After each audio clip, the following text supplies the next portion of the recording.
Good evening. You're watching the news on Croatian television.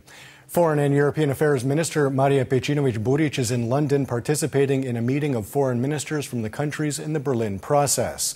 The process is a diplomatic initiative regarding the future accession of Albania, Bosnia and Herzegovina, Kosovo, Macedonia, Montenegro and Serbia to the European Union. Croatia is one of the 8 member states attending the two-day meeting, which is focusing on regional stability and good neighborly relations. Our expectations today are to have a discussion on important issues going forward through the perspective of youth inclusion, connectivity and economic cooperation, but also issues that we have inherited from the past, meaning regional cooperation, the fate of those still listed as missing, war crimes and other issues that burden relations in this region. And we believe that we will make another step in the right direction today. A conference titled "The Challenges of Implementing EU Policies in Croatia and Other New Member States" was held in Zagreb today. The conference was organized by the Institute for Development and International Relations in cooperation with the European Commission's representation in Croatia. The focus of the conference was on 6 European policy areas: the European semester, employment, competitiveness, cohesion, environmental protection, and energy policy. The conference highlighted the already well-established strengths and weaknesses in policy implementation.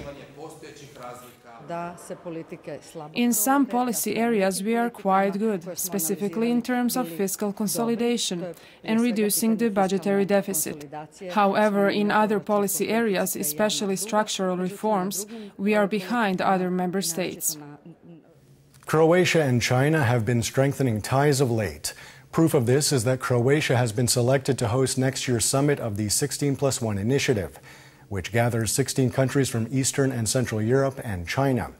This turnaround in relations with China and how Croatia can profit from cooperation with one of the world's fastest-growing economies was the focus of discussion on Croatian radio today. The time is now. This is the best opportunity for experts to point out how we can achieve a new wave of development in coordination with the European Union and China, because insomuch as China is investing in these 16 countries, that is only 10% of its foreign investment. The remaining 90% is being invested into Western countries, such as the UK, France, Germany, and Italy. In other news, a 26-year-old British national has died in hospital after he fell ill while attending the Ultra Europe Festival in Split. The cause of death has not yet been established, and an autopsy has been scheduled. It is possible that this was a drug overdose, but I repeat, that is a possibility. That was the preliminary diagnosis. A feasibility study for an expressway connecting Vrbovec, Bjelovar and Virovitica was presented in Virovitica today. The study is one of the preconditions for getting the project approved. The expressway will connect Virovitica-Podravina County with Zagreb and eastern Croatia and is expected to stimulate economic development in the county. This project is of great significance for this county and all of eastern Croatia, something I have been saying for years now, primarily for economic reasons, because when investors come here, they immediately inquire about the business zones and if the city and county are connected by an expressway. Taking a quick look at sports and the World Cup in Russia. Croatia has arrived in Moscow, where they will play England on Wednesday for a spot in the final.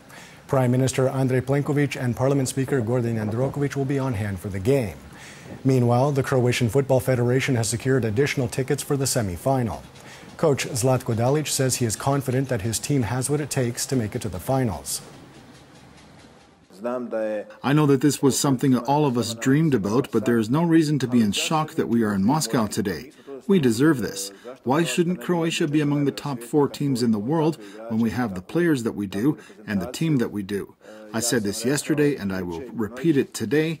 The big shots have all gone home.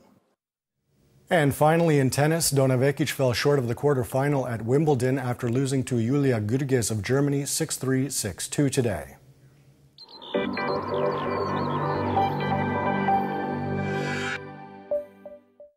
And now the forecast for tomorrow.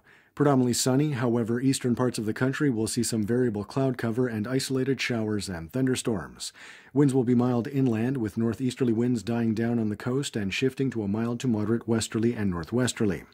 Morning lows of 11 to 17 degrees Celsius inland, 18 to 23 on the Adriatic, will give way to highs of 24 to 29 degrees in the interior, 29 to 31 on the coast.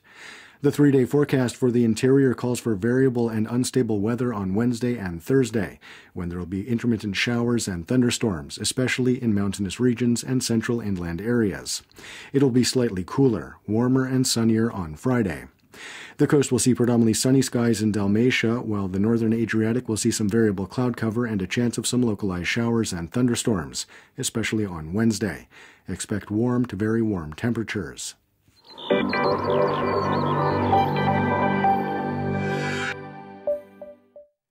And that wraps up the news. Be sure to join us again tomorrow night.